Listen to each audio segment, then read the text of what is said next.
Hey everybody, Aaron Blaise here. I think I screamed too loud. Hello! Anyway, we got a new mic right here. I'm doing traditional drawing today. I'm going to be drawing in charcoal, and so we had to change everything up, and we changed our mic, and it's coming from right here, and it might be a little loud. But anyway, how you doing? I hope you had a great week. Hope you had a long, nice, really awesome weekend here in the States. We did. How about you, Dustin? Good. How about you? Good. That's good. Good. Good. Anyway, but we're going to do charcoal today. So I still have a whole bunch of animation that I'm doing, but I'm kind of getting burned out on doing animation with you guys, and I think you guys might be burned out as well. So I would just want to change it up. And last week we did the digital drawing request day. We did the Viking sheep. Remember that? Oh yeah, that was Viking fun. sheep. That was fun. So, but today I'm just going to do some charcoal. And shoot to the over my shoulder shot, Dustin, real quick. We'll show you kind of my setup. So I'm sitting at my animation desk today, and I've got a big thing of newsprint, and I've got this image right here.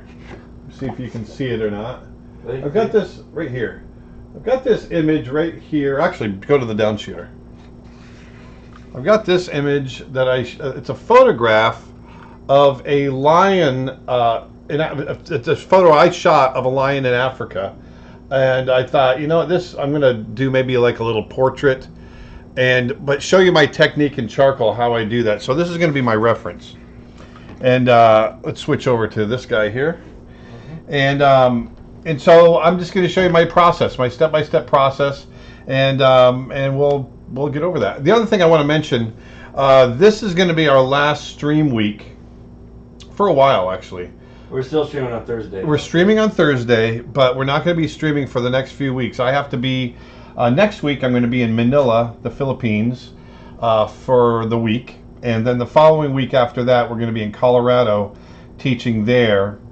And then the following week after that, I'm going to be in Sao Paulo, Brazil, teaching down there. And then 2 weeks after that, I'm going to be in Tokyo. So we've got a lot of travel coming up, and it's just going to be a little bit tight for us to do our streams. So we're going to have about a month-long break, and so hopefully you guys can take some of the techniques that you use and go away and have some fun with them. But today, like I said, I'm going to do some charcoal. So as usual, I've got Dustin with me, my son, and he's going to be manning the questions, and he's sitting in the pilot seat right. Well, actually, yours is probably the pilot seat usually because you're running everything.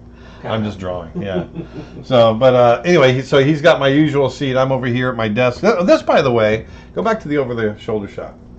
This, by the way, for those of you that don't know, this is my original animation desk that I had at Disney. So, I animated The Lion King and Beauty and the Beast and Aladdin and Pocahontas and Mulan and all kinds of movies on this desk. And so this desk has got a lot of history, a lot of nostalgia for me. And so when I left Disney, I said, hey, can I buy it? Can I bring it home with me? And they said, sure. So that's what I've got here.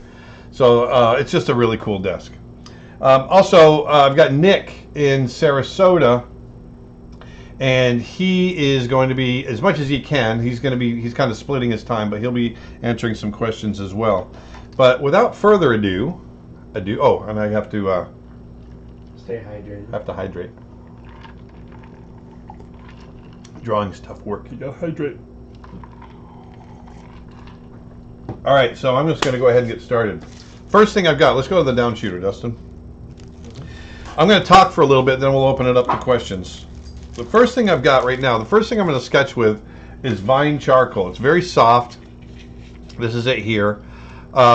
This is called Master's Touch, but it's thin vine charcoal sticks. And this is what I use to do my sketches with, very loosely. This is the first phase that I use, and I'm just going to grab a small piece out of here. There we go. One that's already broken. And the great thing about this, let me see where my hands are. There we go. I just want to see my window. The great thing about this is that I can draw very loosely with it. I'm drawing on newsprint today. Newsprint is really easy. It takes charcoal really well. It's a really great drawing surface. And so I've had this newsprint for a while. And excuse my little scab on my hand. I burnt my fingers cooking bacon the other day.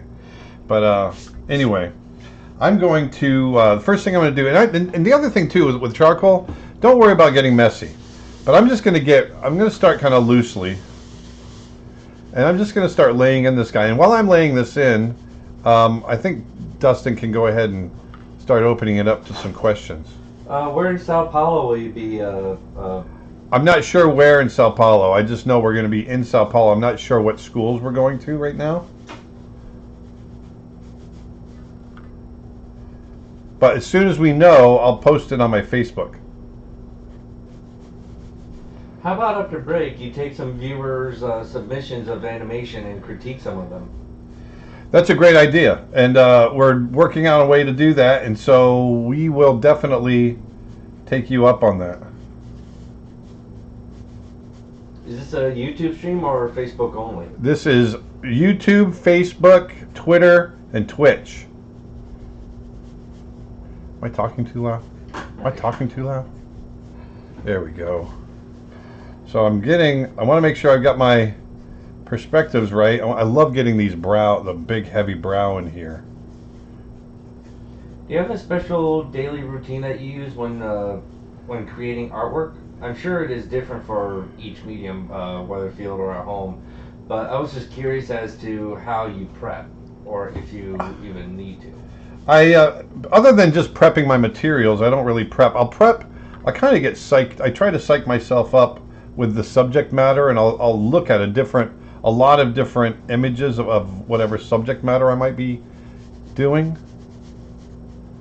But really, I don't have much of a routine other than just getting everything set. I'm going to push this a little bit. Any chance you open a school or a camp in Florida? No, right now there's probably no chance that we're going to actually open a school. You know, our online school, that's really what we're focusing on. To actually open a campus that's really difficult. So we're probably not going to do that. How are we looking? Is that showing up? Good. Do you use Restream or Streamlabs?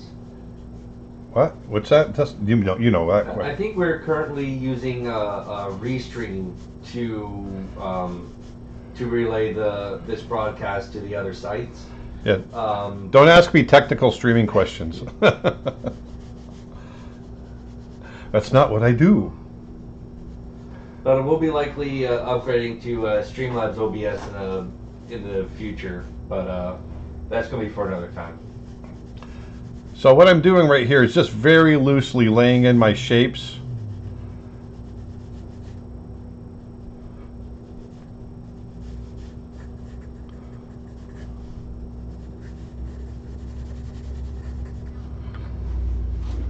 Do you still sell the drawings after you have finished them on stream? No, I just kind of put them away in the closet, and they just kind of sit in the closet. These are just kind of exercises for me, just to demonstrate. I might have to stand up a little higher because I'm getting want to make sure I'm getting the right perspective on this. But no, I don't usually sell them. I just rack them up to experience. What program do you use to record your digital work, and what do you use to edit it? To record my digital work, I use ScreenFlow, and then I bring it all into Premiere and edit it there. Adobe Premiere. What are your thoughts on Bob Ross's art? I love Bob Ross. You know, it's arguable about, I think he was an okay artist, but I think what I really loved about Bob Ross is what he brought to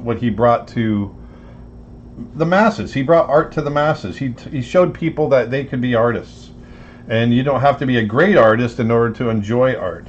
And to be honest with you, Bob Ross is one of our big inspirations for doing what we do here. And I think I really loved what he did. Got a question from Nick. Yeah. Oh. Do you smear the charcoal to create shades, or do you just use it for outlines? I'm going to use it for both. So you'll see, right now I'm just laying in, and you'll see I'm smearing it. You're going to get dirty when you do this. I'm just very quickly laying in where a lot of the markings are going to go. And then you're going to see me get really crazy with it. I'm going to rub charcoal over the entire thing. So you'll see the process. So when I get something quick, I've quickly sketched this in, like so. So what I'm going to do now is I'm going to go ahead and take a paper towel, just a piece of paper towel. I'm just going to lightly rub this down. Now you can see it's really faint, but there's enough there that I can see it, so that now I can go in with a charcoal pencil, which is going to leave a more permanent line, and I can go ahead and start tying down my drawing.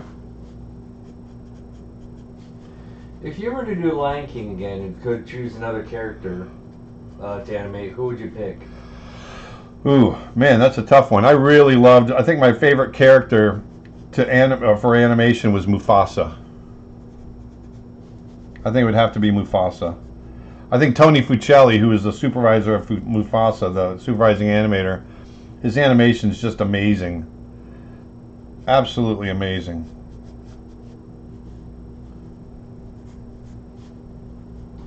Advice for people aspiring to work in animation after college: what is the next step in the right direction? After college, you got to get a job. You got to get out there. You got to start getting out and getting experience, right? That's what you got to do. And sometimes it's a little difficult, but other times, you just got to get out there and you just got to do it. Real quick, I'm sorry. I'm gonna switch over. This is a different brand of charcoal pencil. Generals. I use these a lot. Right there. Let me get the glare off of it. There you go. Generals charcoal pencil. I order these by the bulk. I get on Amazon. I order about 12 packs of these at a time, and it's a little. It goes on a little more charcoaly. I don't know how to explain it other than that. But this is a 2B. 2B, and then I'll go in. Hold on. I'll go in later with a 4B when I'm really adding in, the serious darks.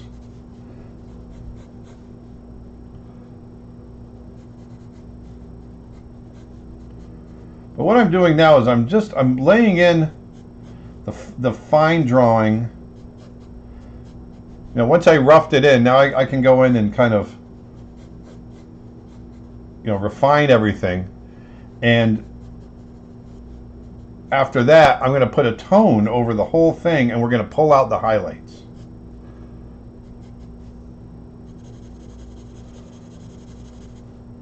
Ready for a question? Yep, I'm sorry, go ahead. No worries. Have you ever been to Scotland, and if you were to in the future, would you do any lectures there? I would love to go to Scotland. No, I've never been to Scotland. And I would love to go, and if I had the opportunity to do a lecture there, I would absolutely do it. Yes. That would sound like a lot of fun. It really does sound like a lot of fun, doesn't it? And you would really want to go, wouldn't you? Oh, yeah. You just need to watch out for voice recognition technology in the lift.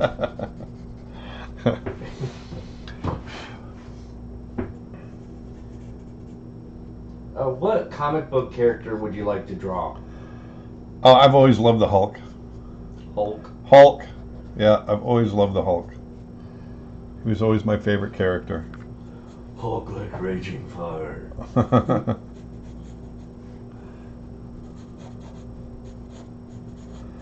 So this is where you got to take your time, or at least I do. This is my technique, and I know there's a lot of other people that draw like this, but this is kind of the technique that I've kind of developed this for myself when I was at Ringling. I went to the Ringling College of Art and Design in 1986 to 1989, and so whenever I do my figure drawings in my figure drawing classes, this is how I would do it. Is my head getting in the way? It's not, is it? No. And we're able to see really well. Good. Where's your favorite place to travel? Africa. I've been to Africa a couple of times, Kenya, Tanzania, and Alaska. Alaska is also one of my favorites. Yeah. So Africa and Alaska are my two favorites. What about Ukraine? Are you planning on coming to Ukraine someday? I have no plans on going to the Ukraine, but if there's an opportunity that arises, of course I'd go. Next time you stream, could you do a Hulk drawing? I can try. Yeah, that sounds like a fun idea. That would take me completely out of my wheelhouse because I'm not used to drawing comic book characters. Let alone someone with as complicated of anatomy as the Hulk. Yeah.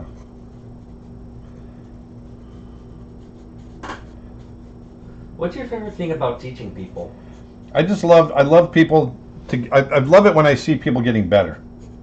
I really love it. I love it when they lose their fear of whatever it is that they're doing, art related, and just realize all you got to do is get in there, and once you start doing it, you start learning.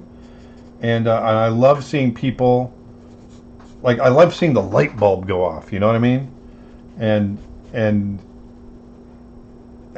just get it and grow. You know, that to me is awesome. I'm going to switch over to the other pencil again.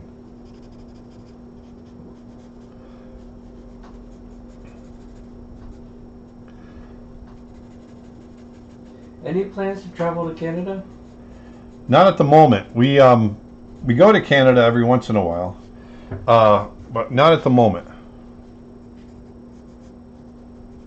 Do you ever miss your days at Disney Animation working with all your other colleagues, reminiscing good times? I really miss them a lot. I do, actually. I miss them. I love what I do now.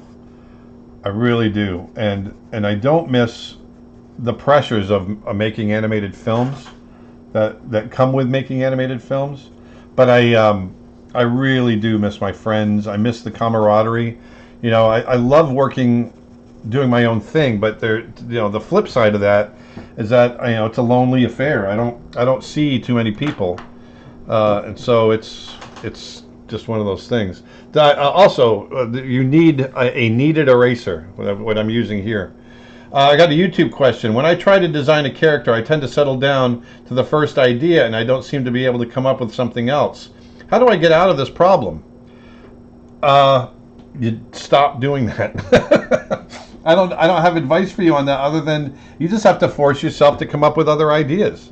You know, think about it from different angles, different attitudes, different, what's the story you're trying to tell? How can you tell it in a different way? So you just really have to force yourself to think in those terms. I got a Twitch question. What kind of paint did Disney use for the background of the 2D animation?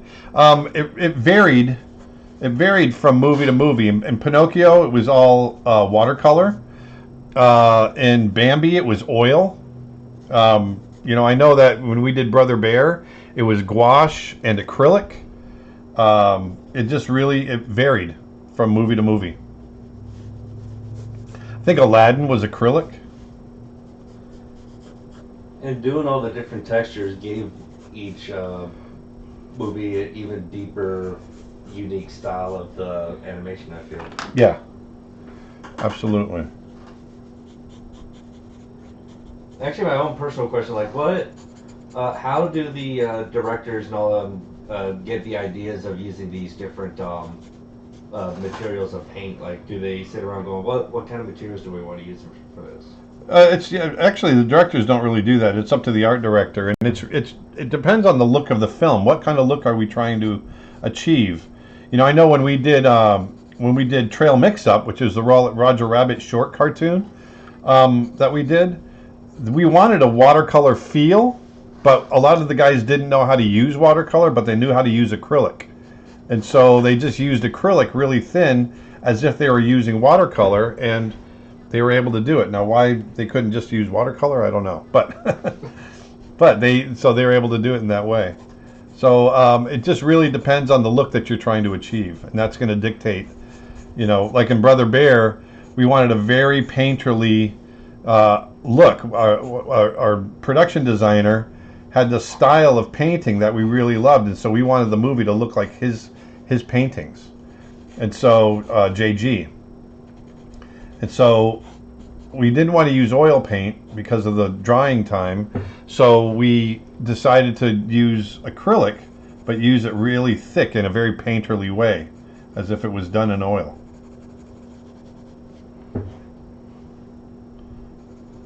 I have a tendency to draw with too much details, and it bothers me because I focus on one tiny details for hours and never finish my drawing because I grew annoyed of it. Any suggestions to resolve that?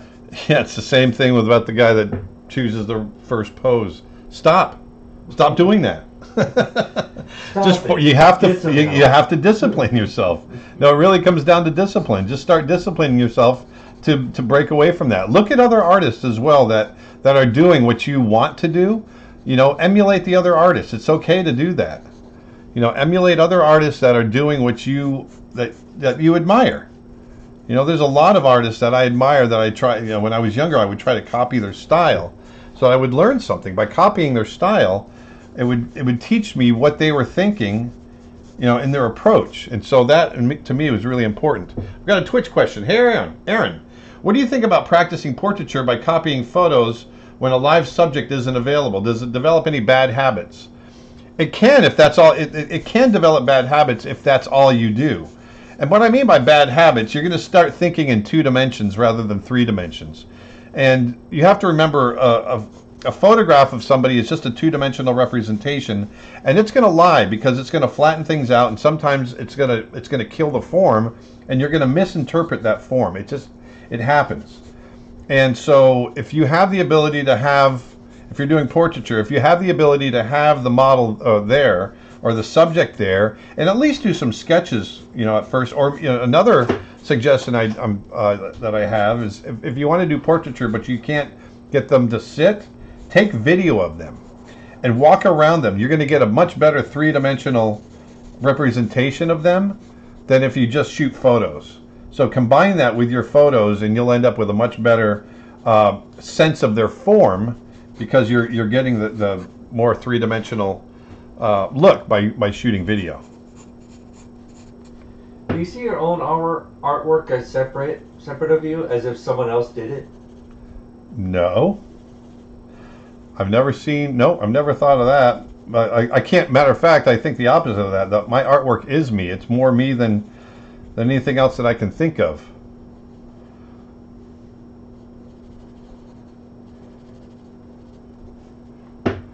Big regards from Italy. Have you ever visited Italy? I've never been. I've been all over Europe, but I haven't been to Italy. So we plan on going. We just haven't made it yet. What do you think about a crossover idea of drawing your favorite comic book character and your favorite Disney character, Bambi and Hulk, as one? That's kind of a funny idea. That's a challenge, isn't it? As a person describes it as Bambi Hulk. Bambi Hulk. Bamba Hulk. Flower.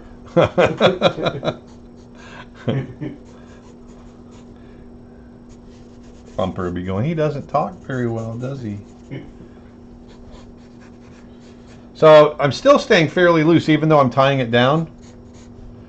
Because the form is really going to take off. You'll see when I start pulling out the highlights.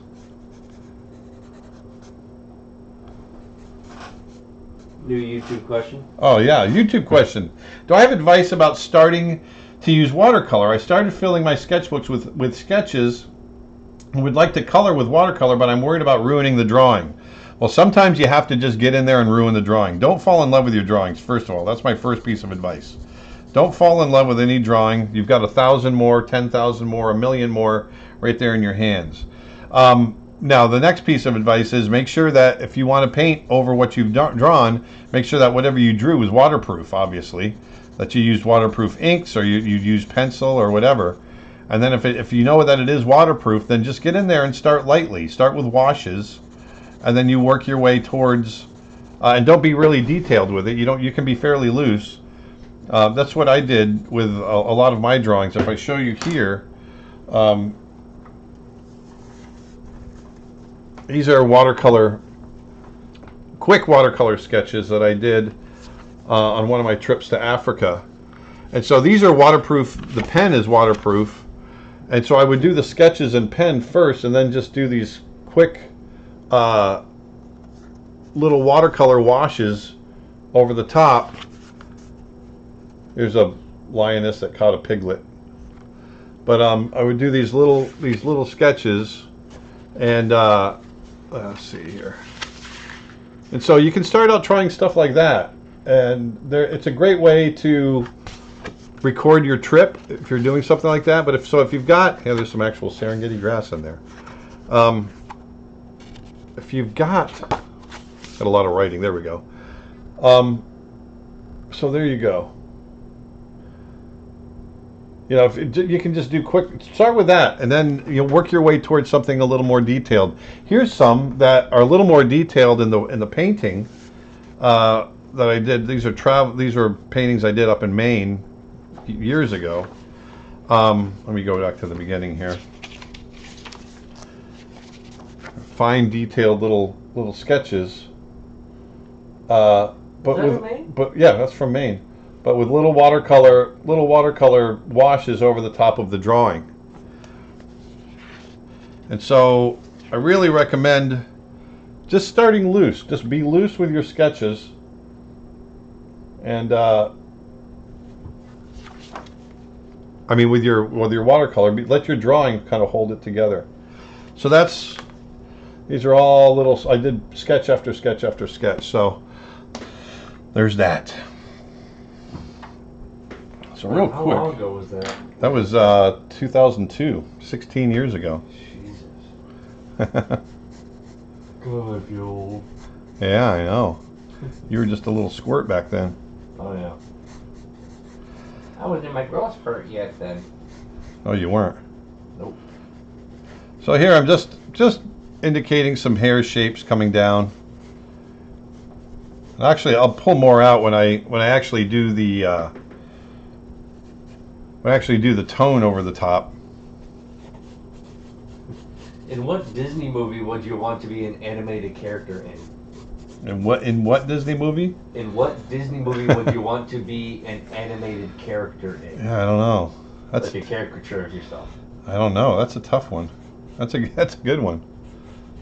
Mulan. I can see in Zootopia as a bear. Yeah. Zootopia would be awesome. Yeah, I think Zootopia.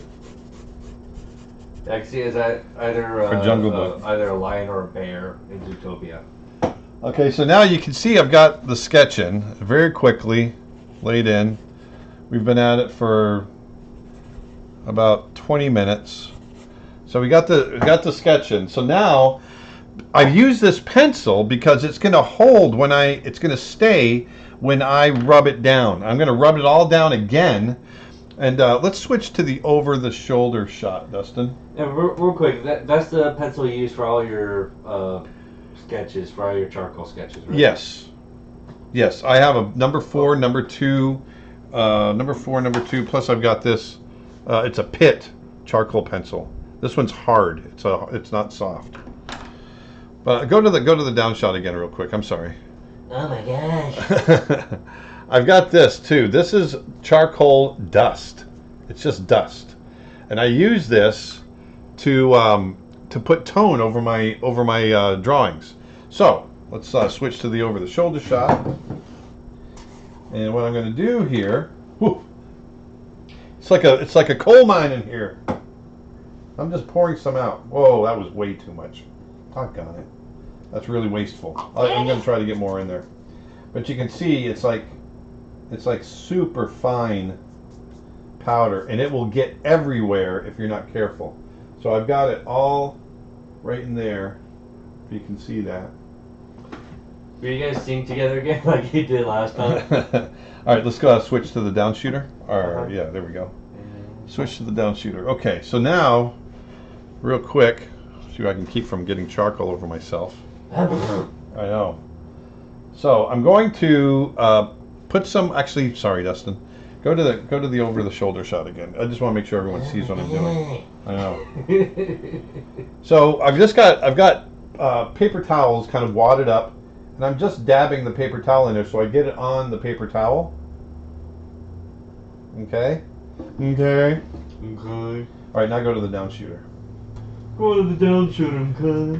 And so now I'm just gonna start to lightly tone it. And you actually can have a lot of control with it. I like to get like light and dark in the streaks. And you can see, man, this will get everywhere too. You got to be careful. You can see that the drawing stays underneath. So I'm just going to start. Real quick, have you ever given an animated character your voice? Right now I'm doing it quite a bit. And we used to do what's called scratch dialogue a lot in the beginning of an animated film. When we don't have the actors yet, we will a lot of times record the lines ourselves when we're in storyboard form. And I'm going to lightly get rid of that. As long as you don't press really hard, you can keep it fairly manipulated. So I'm just going to come up here, hit a couple areas. There. But yeah, so I've never been a voice that's actually made it to the screen, but I've done a lot of voice acting. And I'm doing a lot of my own voice acting right now for the course that I'm doing on acting for animation. Okay, so I've toned it. Now this is where you want to make sure you've got clean hands. You don't want a lot of hand grease and you don't want to be all over your drawing. So this is going to be a little bit tough because I have to hold my hand up, but we're going to start pulling out the highlights. Got a YouTube question. I usually don't like my work when finished, so I tend to hide them from people who usually love them. Any thoughts on how to overcome it? Thank you. Yes, stop doing that. Once again, if you don't like them, then don't show them.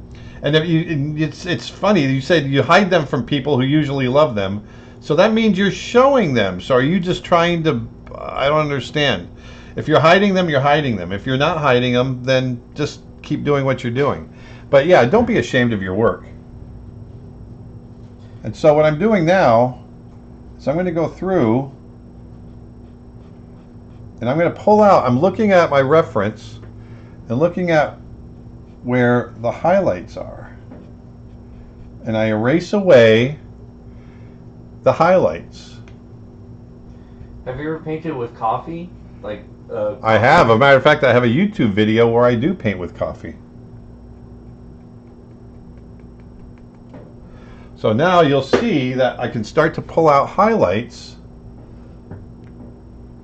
What paperweight is that? This is newsprint, so it's very light.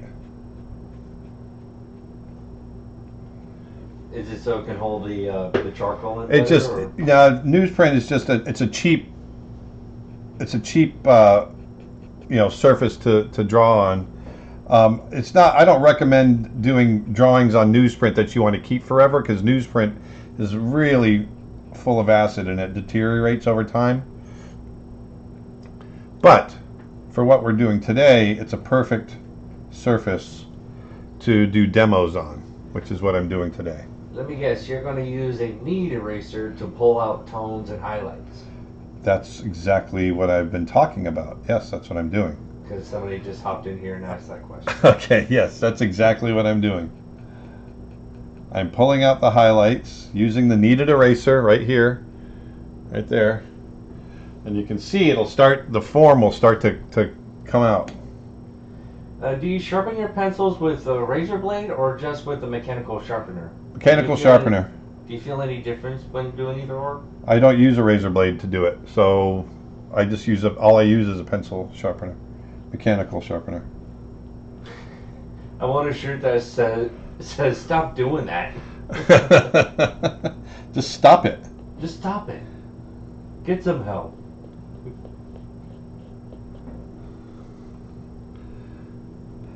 Now, you'll see, because one of the downfalls of working on newsprint is that I can't pull exactly all of it out.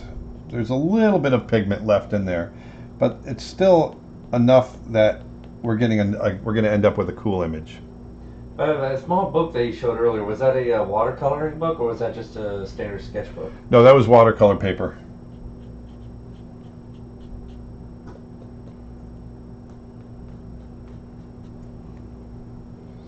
So you'll see that as I go, slowly pulling out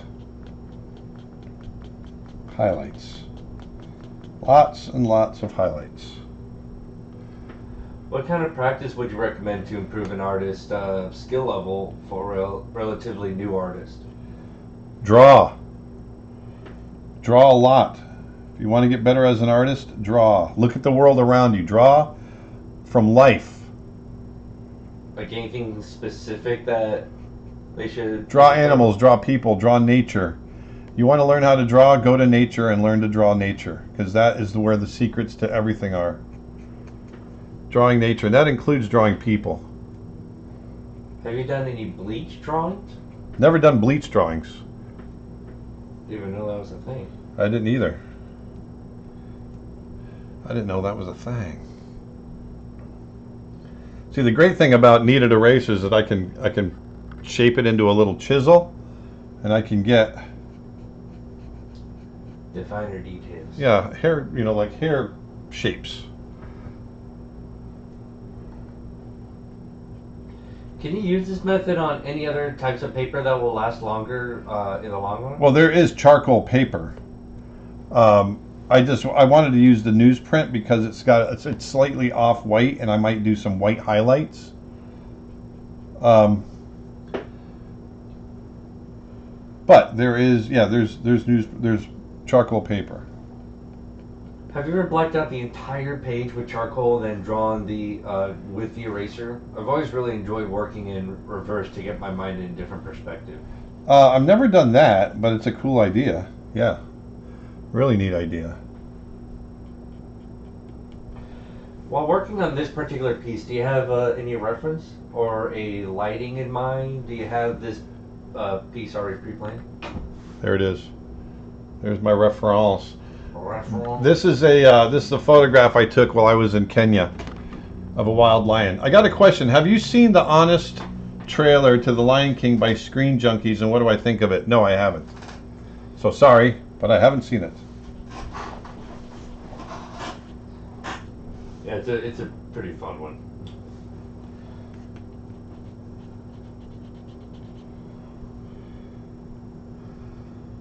So I'll start. So as I go, I try to jump around a little bit. Jump around, jump around, and I just to keep it all balanced as far as where I'm working. Sorry.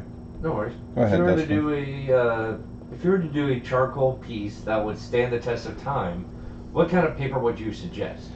Like I said, I get something acid free, because that's what you want to stand the test of time. And now it can be toned. I like to do charcoal on toned paper because then I can go back in and I can add lighter pencil. White charcoal. I actually have white charcoal. But anything acid free is what you're going to want. YouTube question. Yeah. YouTube question. Kneaded eraser loses its point very fast. Does yours do that too? Oh yeah. That's why you see me constantly picking it back up and reshaping it. Constantly reshaping it. During the making of Brother Bear, did you also go to Paradise Ranch in Yucca City, Florida, to sketch grizzly bears as a reference for our characters in the movie? No.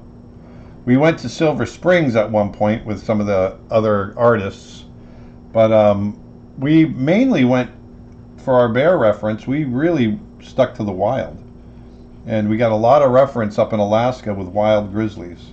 I went to McNeil River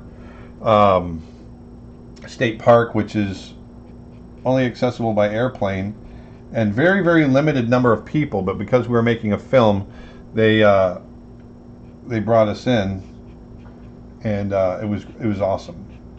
Some of the most amazing. Look it up, McNeil River bears, and you'll see it's one of the highest concentration of grizzly bears in the world. I think outside of Kamchatka, Russia. After completing the charcoal art like this, how do you preserve the charcoal from smudging or fading? Do you use a fixative spray? Sometimes I'll use fixative, but fixative will change the values. A lot of times I just try to get it under glass as soon as I can, and I don't touch it at all. So I won't actually put anything on it. And that's the best thing. It's the same with pastel. If you can get your pastel under glass, get it in a frame and under glass as soon as you can, then that's your best bet. Because spraying anything on your drawings is going to change the value structure. And fixative for charcoal tends to push the value range. It broadens the value range, so it makes the darks darker. Actually, it darkens everything. And even the light areas get a little bit darker, but it does push the value range a little bit.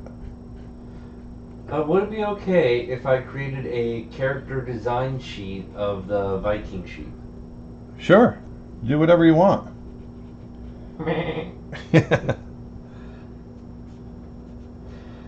Any tips for an ink that is waterproof and light fast that you can use in a pen? If it's for a sketchbook, the best ink that you can use that's waterproof is just a regular ballpoint Bic pen.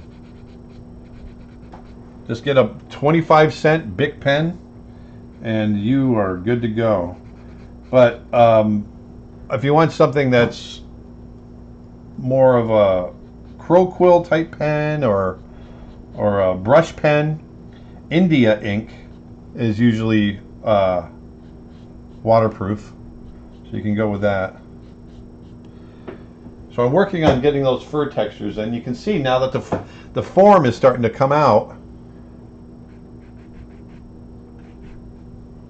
Now that I'm getting this charcoal down, or getting the highlights pulled out, I should say.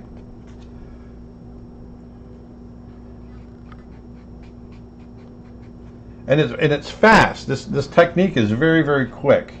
You can start to see really great results once you get your drawing done.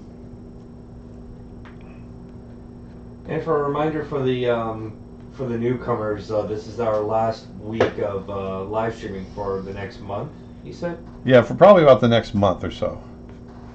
So I'm going to be traveling quite a bit, and we just won't be here. Oh, Ronnie Williford just hopped in. Hey, Ronnie Williford! Brother Ronnie. Ronnie.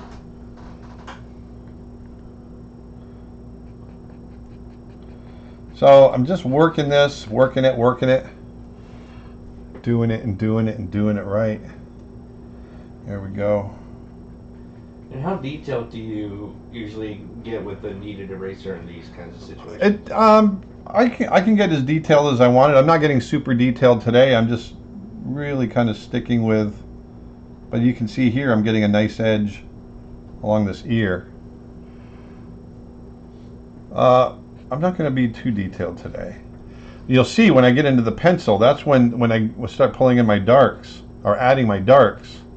That's where the detail will start to happen, and then I can go back and forth. So now I'm going to reverse this, and I'm going to start pulling out some of the background here so that the face is going to be light over dark, and then the mane back here, I'm just going to let it get kind of loose back here, and it's going to be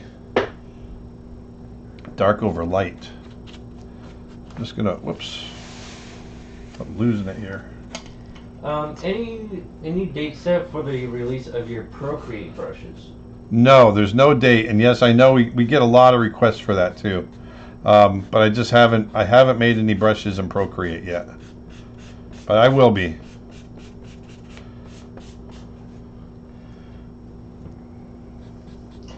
Will you be visiting London? Probably. Well, there's a chance that we might visit it in December, but I'm not sure if I'll make it down there or not. I'm going to be in Manchester actually, and near Manchester, in Knutsford, and I'm not sure if I'll be able to have time to make it down to London or not. So here I'm just going in and kind of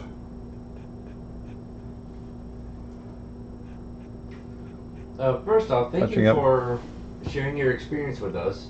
But I was wondering if you ever have problems with back pain, and do you also have a height adjustable desk and draw standing up? I do have a no. I don't have a height adjustable desk. No, I don't draw standing up because I do have back pain, but not because of art. I broke my back when I was a kid. I fell out of a tree, and so and the vertebrae didn't heal the right way. It's just kind of just a crushed mess in my back, and so I have nerve issues that go down my leg. But as long as I exercise, then it seems to be okay. But I have to sit because if I stand, my right leg feels like it's on fire and it goes numb. For people that don't have back pain, getting an electric or any sort of desk that is height adjustable on the fly is such an amazing thing to have. Because if you get drowsy or anything, you can raise up the desk and you can get the blood flowing by standing up for a little bit. And that's what I used to do. And YouTube question, yes, I will be participating in Inktober. I didn't do it last year. I just didn't have the time. I got sidetracked on other things. And what is Inktober? We do an ink drawing every day through the course of October. Every day. Every day. Wow. It's a challenge. Halfway through, you're gonna be like, what am I going to draw today? I can't think of anything. What am I gonna do? Would you be willing to do a lion that had a bad Botox treatment and a few too many plastic surgeries in the future? No. How about no? So you're basically talking about a Beverly Hills lion. Sorry, I gotta take this away from you. I'm dying over here. There. If you get too hot, Dustin, we'll trade. I was actually getting a little chilled. Okay, because I'm shredded. I got a feeling icicles in my beard. All right, so I'm getting there to where I can start to go in with some darks and start defining this a little bit more. Twitch question: what do I recommend for someone that is super anxious to see the final result and end up screwing the piece in the final moments because of anxiety? Stop it. Don't do it. It'll come with experience. So if you just be patient. This is a sign of your generation. Sorry, I'm sounding like an old man. I'm gonna make some of you mad at me right now. But the generation now is so used to having everything so quickly, and it's not your fault. I mean, it's instant. Everything is instant access. Instant. Everything on your phone is instant. You have a question. We're talking about actors, and all of a sudden, from a specific movie, and all of a sudden, boom, you pull up the cast of that movie, and you know the actor's name right away. Or you're looking for the average rainfall in the Amazon basin, you get that. Just whatever it might be. And there's certain things that you just can't have instantly, and one of them is, learning art, and the process of art. It just comes with experience, and you have to do it. And also you can't get to the end of a painting or drawing without taking the proper steps to get there. And so you just have to take your time and be patient. And so that's my crotchety old man talk for the day. How would you compare Apple Pencil to the Wacom Pro Pen 2? That's tough to say. I haven't used the Wacom Pro Pen 2 yet. Is that the one with 8,000 levels of sensitivity? I think it might be. I think so. I think it's apples and oranges because I mean obviously the pencil is best used on an iPad or yeah, on iPad. I'm going to switch over real quick. Sorry, I'm going to stop talking for a second, and I'm going to go to my 4B. I got a Twitch question. Did I like school? Not art school, but more like high school and grad school, etc., etc. I didn't go to grad school, but hold on one second.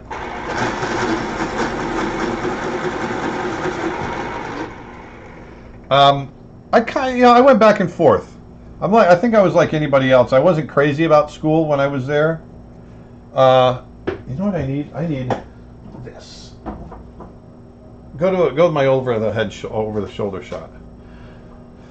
This is a maul stick, and it's a stick that I can put and I can rest my arm on and I can draw. And it's a invaluable tool if you don't want to touch your drawing or painting. This one is just homemade.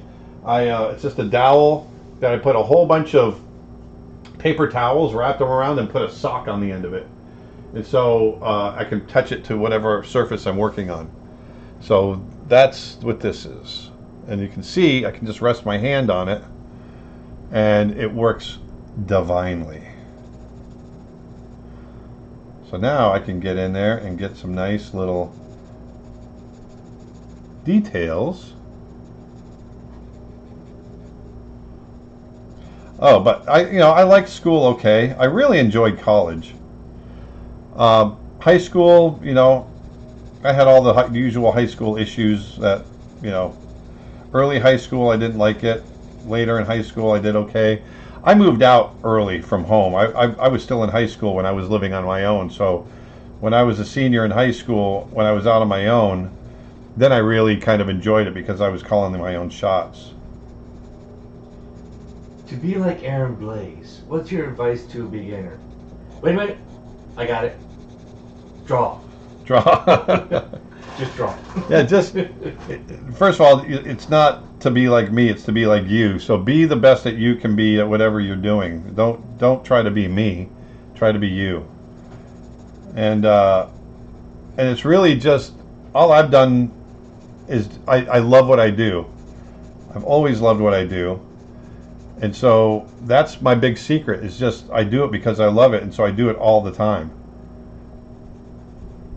I don't think I drew any better than anybody, that much better than anybody else. I look back on some of my old drawings and they're hideous. But I just got better at it because I was determined to. But if you want to be like him, just grow out a beard, grow out your hair, and just draw a lot of bears. Yeah. It'd be perfect. I'm not afraid of a lot of stuff. I'm not afraid to just dive in and take chances. I've always had that ability. I've always had that where I've had a lot of kind of adversity, so it never really scared me to think, oh, this might go wrong and I might lose everything, because I've had it where I had nothing and it doesn't scare me that much. And so, don't be afraid to risk it all. That's the biggest thing. Just don't be afraid. Just get in there and do it, as Shia LaBeouf says. Just do it. Have you had a How to Draw Animals book published? Not a book. I've got several How to Draw Animals courses on my website, creatureartteacher.com. If you go to Creature Art Teacher, I've got how to draw bears, how to draw big cats, how to draw horses, how to draw wolves, foxes, and coyotes. I've got all kinds of stuff on there, and we're always adding more. So, but I haven't published a book yet. And hopefully we will at some point. So I'm just trying to be very careful right now. I'm going to stop talking just for a little bit. Do you sell those wrist rests, patent pending? No, these have been around since Leonardo da Vinci. These have been around forever.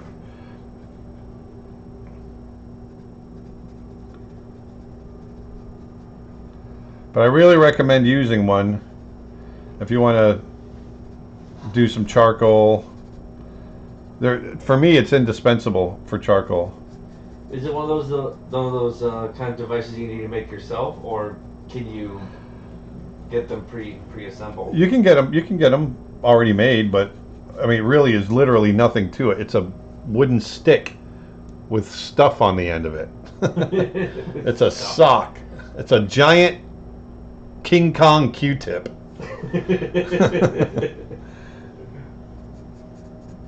I mean, they sell them online, but they're ridiculously overpriced. You can just make it yourself. When will your watercolor course come out? Any dates? I'm doing the watercolor course is going to be happening right after I finish my animation course.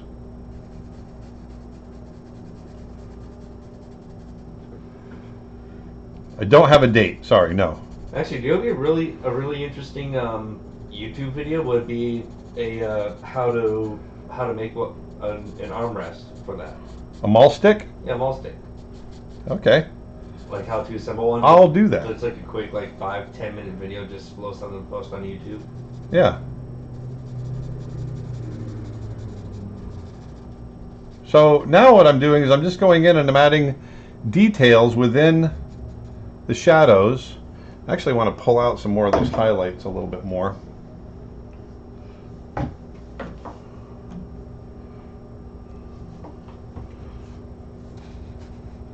Hello, Aaron and Dustin. Hello. I wanted to know, what was the worst pitch meeting you had at Disney? Like the person pitching it just wasn't good, the jokes didn't land, the executives wasn't having it, etc. Well, I've never had any bad ones like that. Oh, it looks like we lost Nick. Can you redo that? Can you I've never had any. I mean, we've had ones that landed not so well, but I mean, we've never had anything that was a complete failure. But the most stressful one that I had, where I did screw up because I was so nervous. So I had to pitch to Steve Jobs at Pixar, a movie I was working on, and I got so nervous I forgot part of the story that I was trying to tell, and it was a story that it wasn't so much the story I forgot, but I'd forgotten the abbreviated version of what I was trying to pitch, and but my buddies, my co-director and producer, Chuck Williams and Bob Walker, they were there to help me because I was dying. But it was also Steve Jobs, so come on, give me a break. So, have you had any interest in mediums like clay sculpture or wood carving just for fun? Yeah. There you go. Yeah. Yeah. No, but actually, I've done a little bit of both. I just don't have time to do all of it, but I love it. And we're going to be adding a course on sculpting to our website. Not with me, but with another artist that I'll announce later. But he's an ex-Disney maquette sculptor, and he does regular clay sculpting. He's done big monumental pieces, and he did all of our maquettes for Brother Bear. Did a lot of maquettes for Mulan, and he's going to be doing a course on sculpting coming up soon. Somebody suggests something very interesting. You should auction off your live drawings for charities that you support. That's a good idea. That's a good idea. That's a good idea right there, I tell you. So I'm going to switch over to the 4B. The 4B is a softer. What are you laughing at? It's a Dustin laugh. Next item in Aaron's online store. Aaron's old, worn, smelly socks on a stick. Yeah, there you go. Did we get Nick back up? No, not yet. I don't know what's going on. All right. I tried texting him, but all right. no reply yet. It might be my internet too. I've been having some issues with my internet lately, but hopefully, I think everything else is going all right though, right? Yeah. So I'm just getting some details in here. You can see, is it washed out? Oh, that's just the screen. Yeah. Okay, good. So you can see that you can get really detailed with it. What's the animation course about? It's acting for animation. So I've got a little bit of acting for animation in my general animation course, but this one goes much more in depth. Yeah, Nick is currently working on the issue with the questionnaire. Okay. So just for a few, we'll be focusing mainly on Facebook questions. What's your take on Don Bluth? My take on Don Bluth is that he's a great animator, great filmmaker. Yeah, I love his work. He's made some great movies. I love Secret of Nim.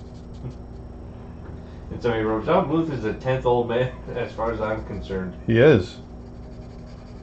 Well, so is Glenn. Glenn King, yeah.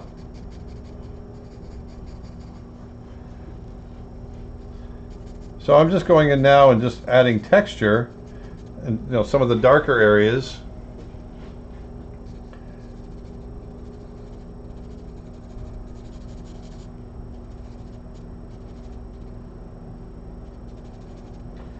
Got another question. Sure. Shoot, Dustin. Go ahead. Okay. And actually, that wasn't me that said it. It was somebody else that said, got another question. No, I know. Notice on your drawing table, you have a Doberman anatomy model and a lion model. Where did you get them from?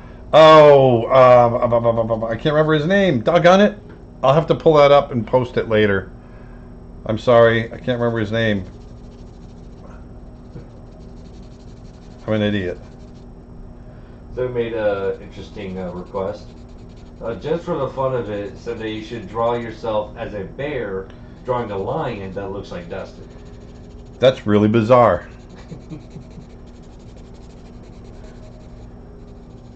Are you going to color this line, or is it just going to be black and white? Just black and white. This is just charcoal. Strictly charcoal. Strictly charcoal. Oh, we got someone at the door.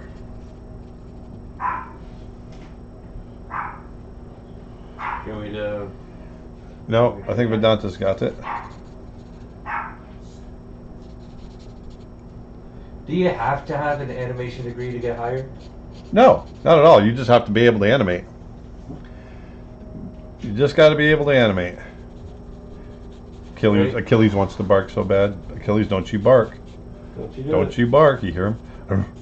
He wants to bark so bad.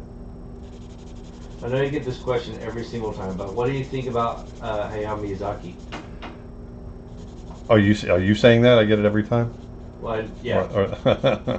I'm saying it, but the question is, what do you think about Hayao Miyazaki? I love Hayao Miyazaki. Very much so. And I guess this is a late comer because he's asking what kind of paper this is? This is newsprint. I'm working on just regular old, very cheap newsprint. This is what I use, when I'm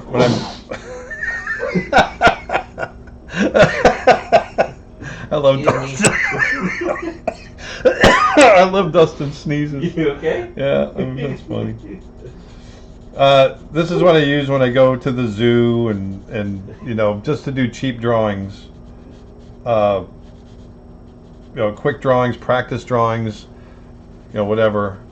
Use newsprint. And then going in with the charcoal pencil, you can see I can go in and get some nice textures going. And I'm just keeping it fairly loose. But you can see that you can get tighter in other areas.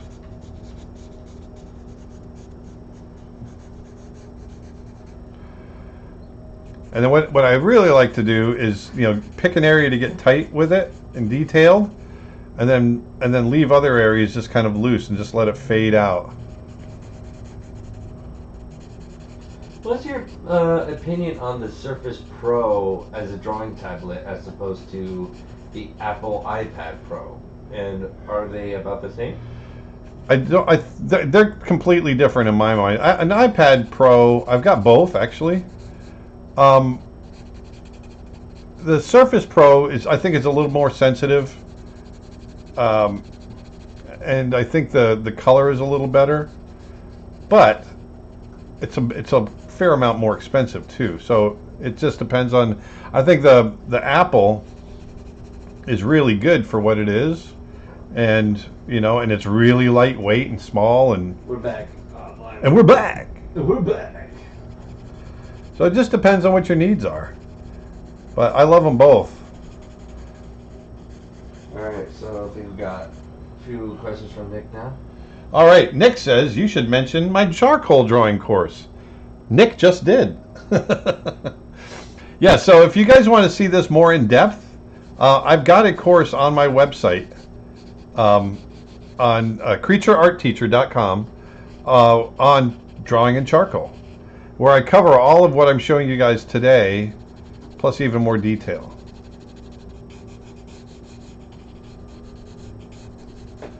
So you can see I can go in and I'm drawing in like the negative spaces. You notice I haven't drawn in white. We've just pulled out some lighter areas.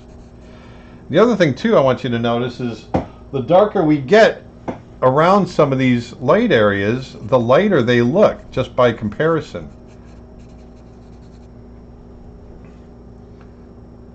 Somebody made a silly joke. Why does Dustin sneeze? Because it is dusty. Oh boy. It's so cheesy, I love it. Have you heard of the horse breed Curly? You should try drawing one with pastel. They don't look anything like normal horses. Okay, I'll look at them. No, I've never heard of them, so I'll check them out. How's that here looking? I'm looking on the monitor too. So good. So here, I also want to make sure that I'm balancing everything out. So I'm going to come down here. I've got a big area of darkness that I want to get as you looking inside his ear. When working on Aladdin, did you get a chance to meet Robin Williams? And did you ever get any signs of his severe depression, and was he difficult to work with?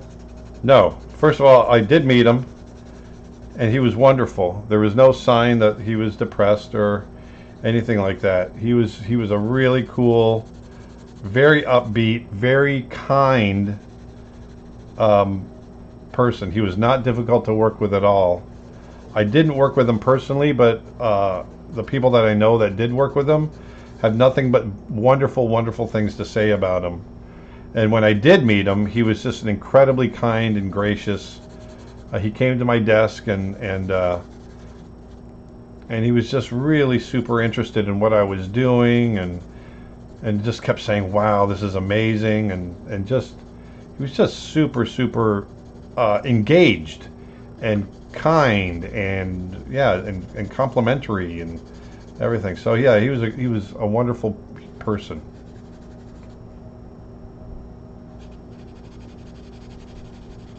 And seeing like all the behind the scenes stuff with him, like from all the shows that he's done, like you can tell that he's definitely one of those kind-hearted guys who just want to hang out with. Yeah.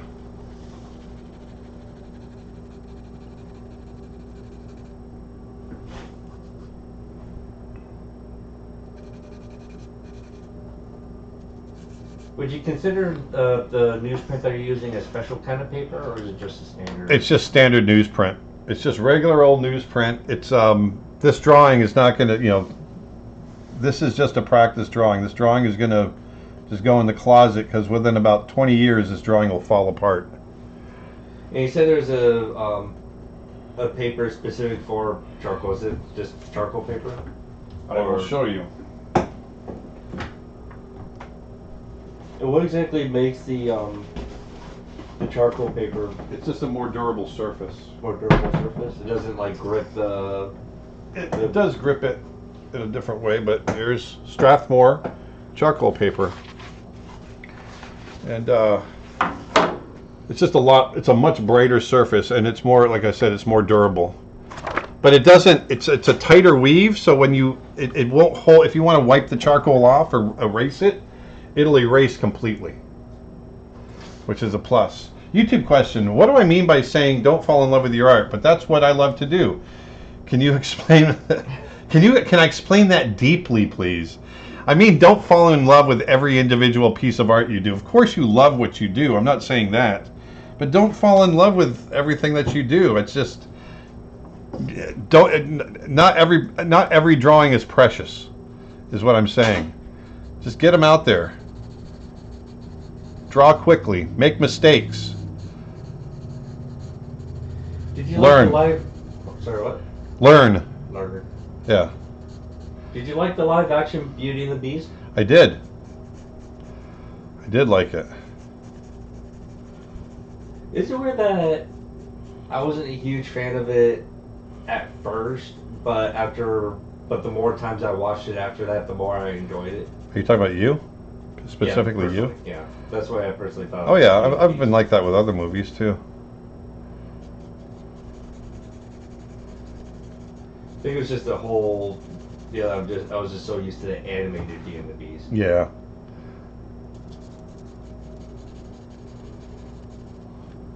There.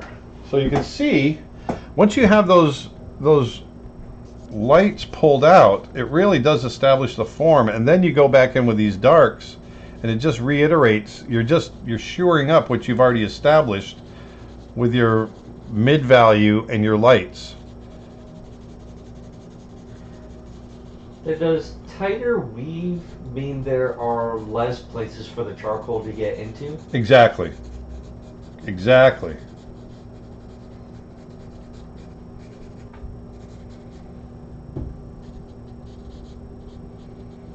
That's exactly what it means.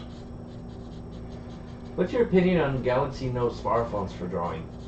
I don't have an opinion. I've never tried it. Seems like an awfully small screen to draw on. I like to draw big.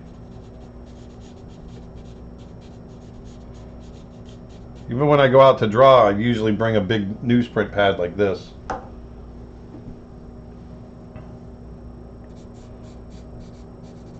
How do they bring your photorealistic creature concepts to life? How do I bring them to life? I mean, how do I make them? I'm not sure I'm not sure I understand the question. I mean, making them, that's a whole other, I've got a whole course on how I make them. That's a big question. That's all I got to say. I mean, I use a lot of Photoshop and for that, and I use a lot of realistic textures that I bring in. I shoot my own textures to add, or I photograph my own textures to add to my drawings. I photo bash, I draw and render myself. I combine all that together, and that's how I come up with my creatures. And then it just comes with a lot of anatomical study of other animals. That helps. Are you going to scan this in when you're done? I'll probably just photograph it. Yeah, because I don't think your scanner's big enough to. No, I can't scan it.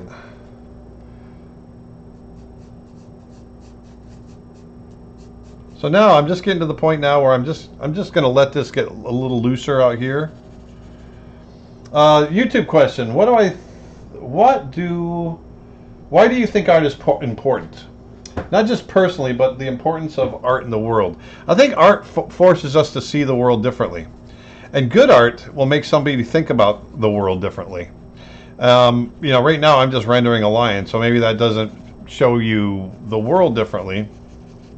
But for me personally, when I do this, when I'm taking a natural phenomena like form and light and what we see, and I'm interpreting it through my mind and making it come out of my hands as my own interpretation, there's something kind of intoxicating about that. There's something kind of, I don't know, you feel almost Frankensteinish, godlike. You're creating life on a two-dimensional surface with just pigment.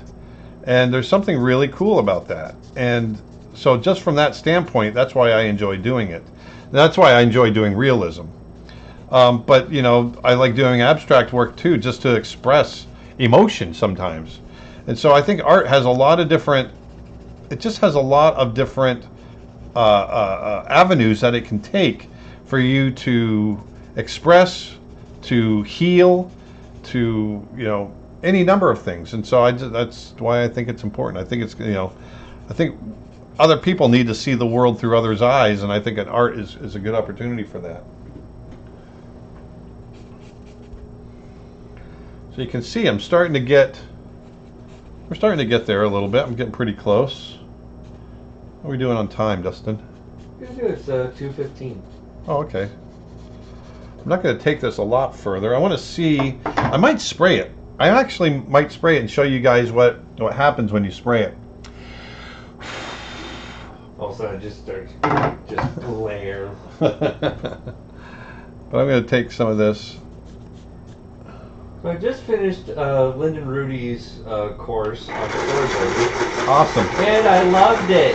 But man, it really made me wish I could see the Legend of Tembo. Would there be any chance for it to see the light of see any light someday? Unfortunately, no. I don't think it's going to get made. So yeah, I know it's a real sad situation. I wish we could have got that movie made.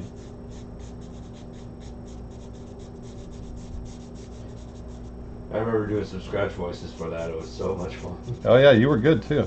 Oh, thank you. Yeah, I think I was super nervous too. It was my first time ever doing this. Yeah. Kind of stuff. What are crucial things you should have in your animation portfolio besides drawing of the human body? My pencil broke. Uh-oh. Can you repeat that question? Can you repeat that question, please? I was waiting you. Okay. I'm done. Okay. What are crucial things you should have in your animation portfolio besides drawings of the human body? Animation. You gotta have some animation in there. I don't care if you don't have anything else. You got to put animation there. It's got to be good animation. Don't put animation in there of your first year walk cycle. I say this each time, as well. Studios aren't interested in seeing that. They want to see acting. They want to see emotion. They want to see entertainment. They want to laugh. They want to cry. They want to see what you can bring to the table in those departments. You're the actor, as an animator. It's your job to entertain. So that's what they're going to see. They want to see the entertainment. It helps to have a few animal drawings. If you're doing 2D animation, they want to see that you can draw. But really, the most important thing in there, especially nowadays, is to have that animation in there. I know I'm speaking the obvious, but you really do. Any advice on how to beat art blocks? Wait. Just draw. Just draw. No, really, that's the advice I have. The only way you can beat art blocks is to break through them. I used to have them as well, and you just have to force yourself to draw, and you'll break through. All of this is hard. Art's not easy. Arting is hard. And if anyone tells you otherwise, they don't know. And so when you hit those hard times, you just have to force yourself to push through like anything else. What is the best position to draw? Standing, drawing on a board, or drawing on a table? I don't know that there is any best position. It's whatever is most comfortable for you, really. So I'm going to start getting looser. I like to sit. When I paint, I like to stand. It really just depends on what I'm doing. So I'm going to get really loose out here. I'll let this come out.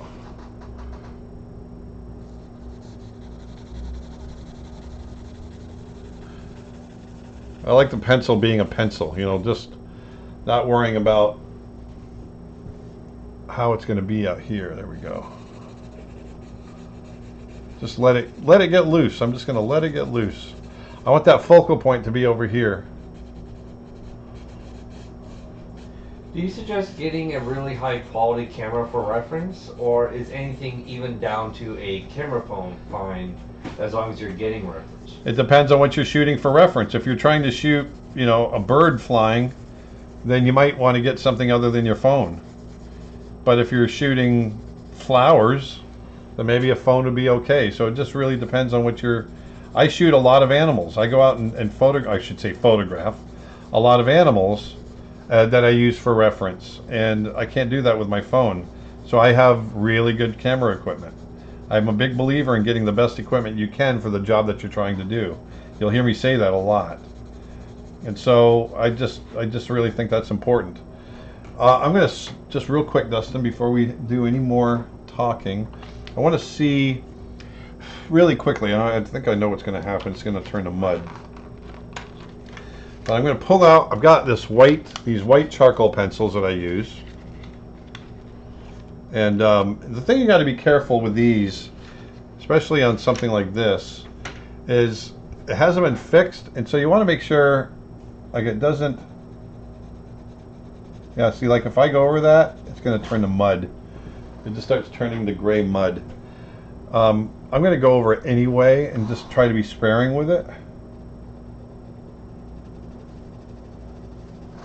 But these would be, but if you're putting white on like I'm doing now, just be really sparing with it. I'm not even sure if the camera's picking it up. I can see it. You can see it a little bit.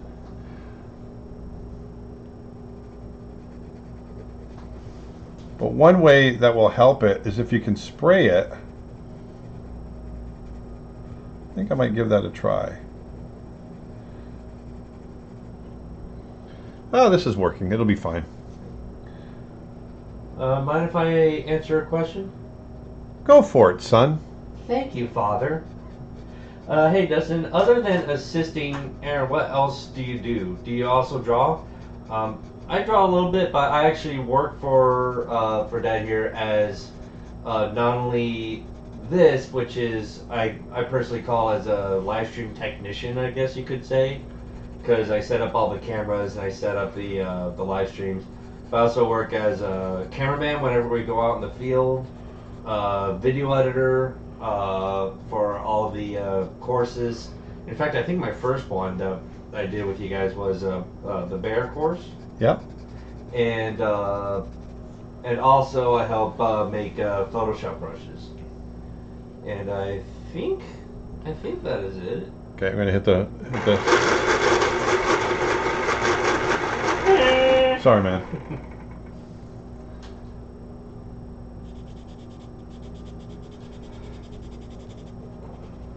Yeah, see, the thing you want to avoid is making mud like I am.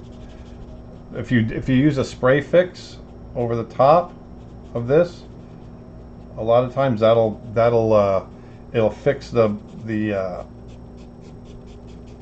charcoal and it won't make mud. This isn't too bad, that's why I'm continuing. But usually this is why I like to work on a much more toned surface than this, because then when I go in with my light pencil like this and for the details, it really pops and gives it a much more three-dimensional feel. What about white Prismacolor over charcoal? It's a little too waxy. I'm actually using like a white pastel, white charcoal, and it's the same material, so it goes on a little bit better.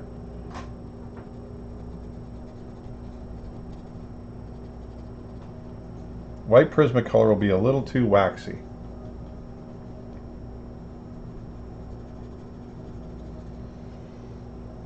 Looks like you got a little buddy over there, Dustin. Oh, I thought you were petting the dog's head. No, there's no one of my fidget wounds.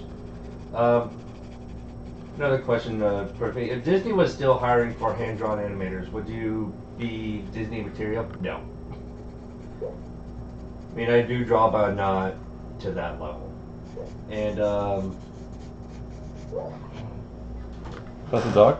Oh, he's dreaming. What was that? He was dreaming. Sounded like bubbles or something. it's him going. No, he's dreaming that he's out chasing squirrels. Looks like you got a couple of questions from Nick. No, those are old ones. Are they? Yeah. Oh, hello. Do you ever give away some of the pieces you made in your live streams to your followers? I got my mom watching the stream and she was curious. No, I haven't. I mean, we do auctions and I've done sales and things like that. Um, but if we start doing this on a regular basis, that might be something that we'll do, and we'll raise money for charity. So maybe we'll start auctioning these off, and then we'll, like for this, I would love to. Maybe we auction it off and give money to National Geographic's Big Hat Initiative, or Big Cat Initiative,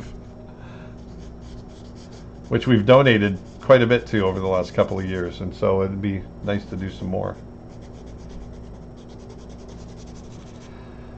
So right now I'm going to go in and I'm going to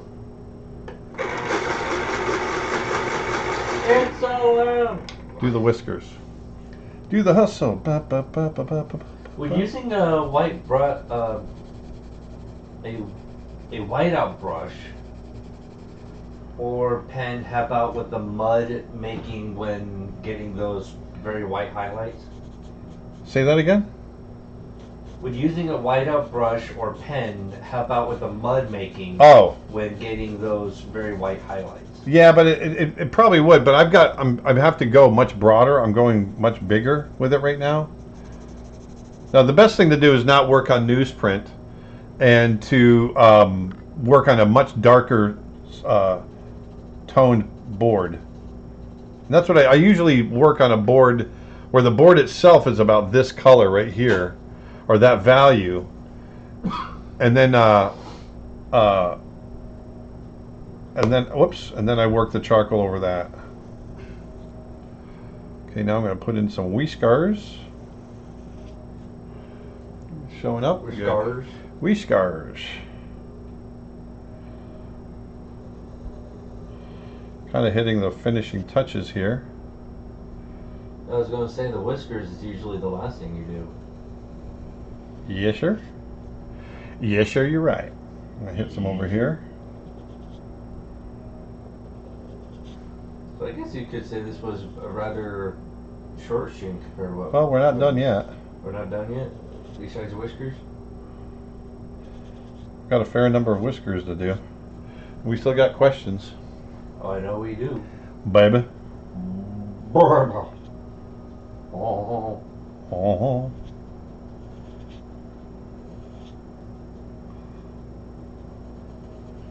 So I'm pushing down fairly hard, and I'm not being sketchy with it. I'm just picking a line and drawing it in, like so. That's what you want to do when you're adding these whiskers, so they don't get away from you. Go ahead, Dustin. Sorry. Oh, no worries. I'm still looking for questions. I just kind of stopped. We have no more questions. No. Come on, people. I looked through history a little bit. I already asked about the white Prismacolor, right? Yeah.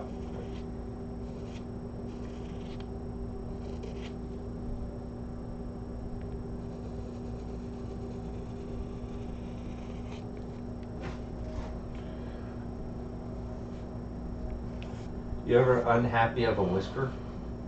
Yeah. I've put some bad whiskers down.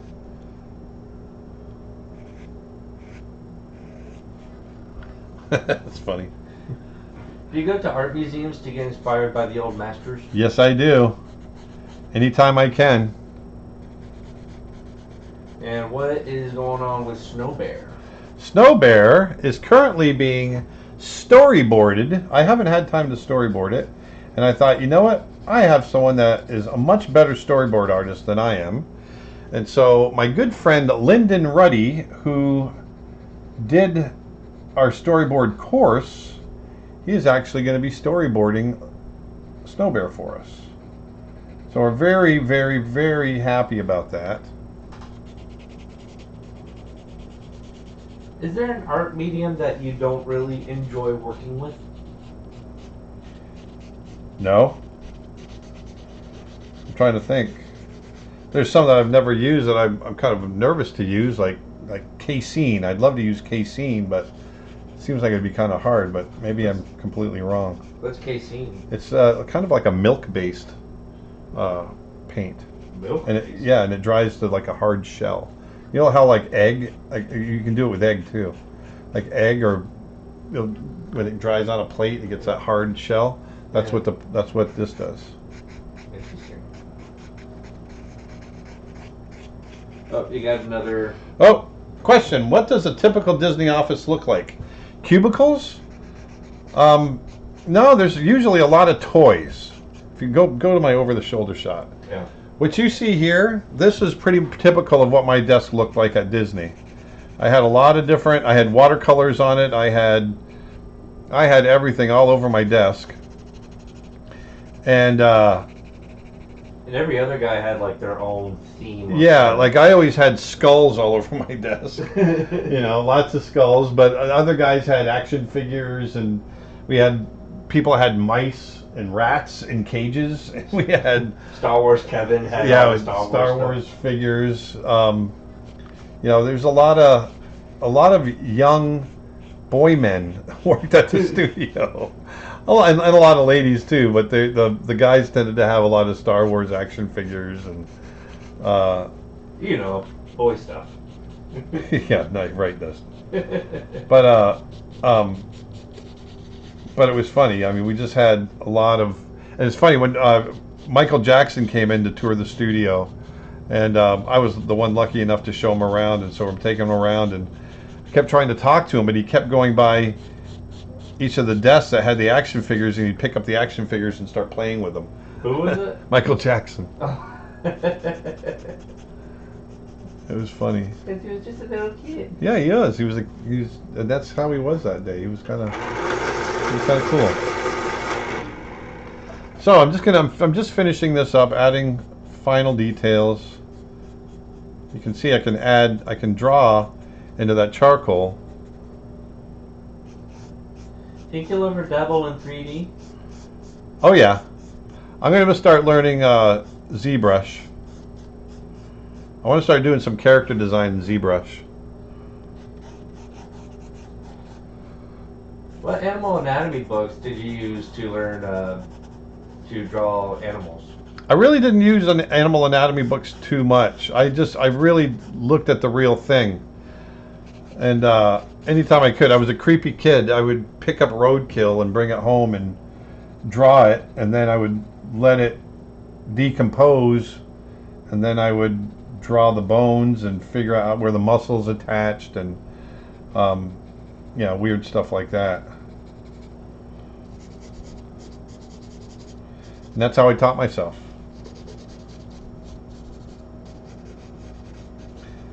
Then there are the graves I dug up at the cemetery. Oh yeah. What? Dustin just looked at me like, what? Huh?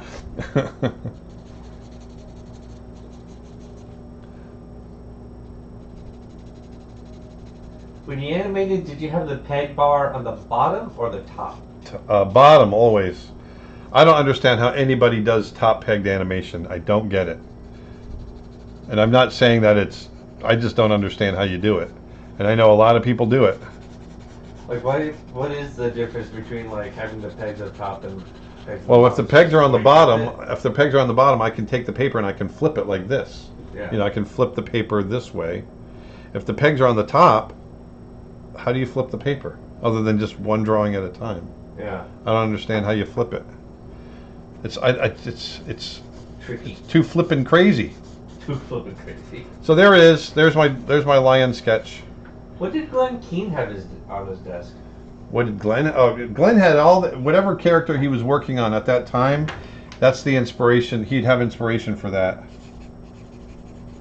So he was like very movie oriented on his desk. Yes. Yeah, always. Do I have any hand exercises to help me from cramping up? I don't cramp up. I've never had any problems with my hands cramping up, so I don't, I don't know. I don't know what to tell you. Go out and lift some weights. Do I like to work without music, or does it influence my work? I don't like it quiet. Obviously, when we're doing live streams, we don't play music. But when I'm drawing like this, I'm listening to music all the time. If I'm animating, when I'm first figuring out the shot, I can't listen to music. I just can't do it. It's too distracting. But once I get to the point where I'm just tying down drawings, then it's okay, and it's easier to just I can just kind of put it on autopilot and draw, and then that's when I start listening to a lot more music. So here I'm just going to throw in a couple of extra details. Do you think horses is one of the animals people struggle with the most? Personally, I find horses and humans to be the hardest to draw. You know what? I think it's. I don't think any animal is any harder than any other animal. Once you understand the anatomy, then it's like anything else. You have to study it, and once you get it down, then you'll get it. Can you show us animal anatomy models on your desk? Sure. This one's pretty cool. This one is a lion that it's on one side it has all the musculature, and then on the other side it shows what the musculature looks like under the skin, and so how the skin kind of how it smooths out the muscles, so to speak. So that's really cool. I really dig that. And so there's that. And this one here is the same thing. So, and this head actually interchanges with the head that I just had on there. So there's lion head with muscles, and then there's lion head with the skin. This one's a little different.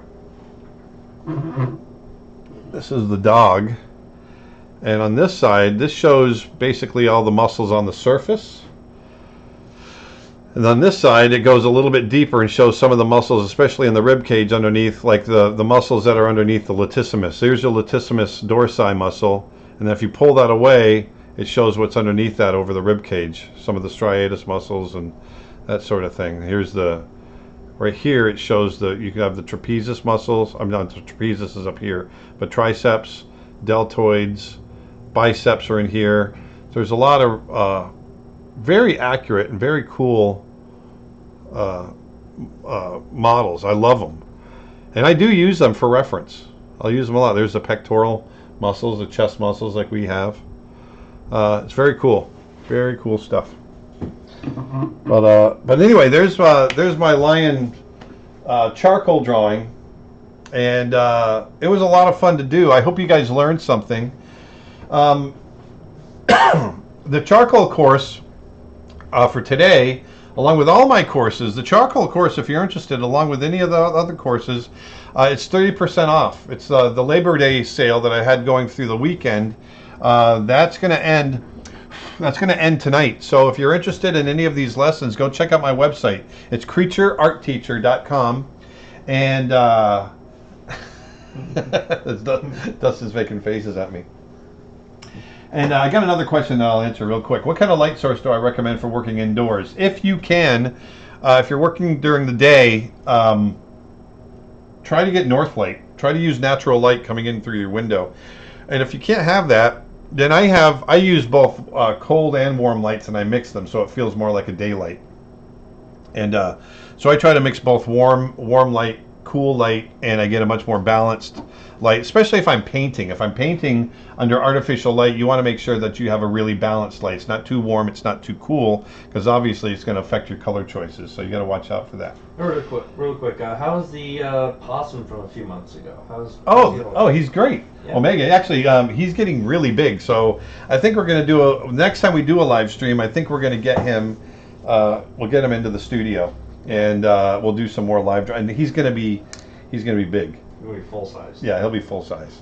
Exactly. Right. Well, why don't we get back to the down shooter real quick? Just one last shot. So there's our. You can see my little bag clip on the side, just to hold it all together. What kind of clip is that? That's again? That's my bag clip. See, it says bag clip. Exactly. But thanks for watching, you guys. Remember, charcoal doesn't have to be messy and scary and all that kind of stuff. Like I said, you start with that soft vine charcoal. You do your rough sketch, rub that down. Then you go in with your charcoal pencil, which is going to be a little bit more permanent, and you can get in there and press a little bit harder and get the drawing down. and then once again rub that down with. I use, like I said, I use this charcoal powder, and but you can also use vine charcoal or anything else, and rub the whole thing down. Put that tone down, rub it away, and then start pulling out those highlights with your eraser. And once you get those highlights out and you start finding that form, then it's just a matter of adding the darks and details, and you end up with a drawing. So there you go. I hope you guys learned something, like I said, and go out and put some beauty back in the world, like I always say. I'm going to see you guys on Thursday. And then remember, that's going to be the last time I see you for about a month. We're going to be doing a lot of traveling. We're still going to try to broadcast when we can, and we'll let you know where we're at. We're going to try to, shoot some hellos from Manila and South America and Tokyo. But anyway, I hope you guys learned something. Put some beauty back in the world. Be nice to somebody. Put your shopping cart away. Always put your shopping cart away. And like I said, remember, we got a great sale going on at creatureartteacher.com. The Labor Day sale. Everything is 30% off, including my charcoal drawing course. So check that out. And put some beauty back in the world, and I will see you on Thursday. Thanks a lot, you guys. See you guys later.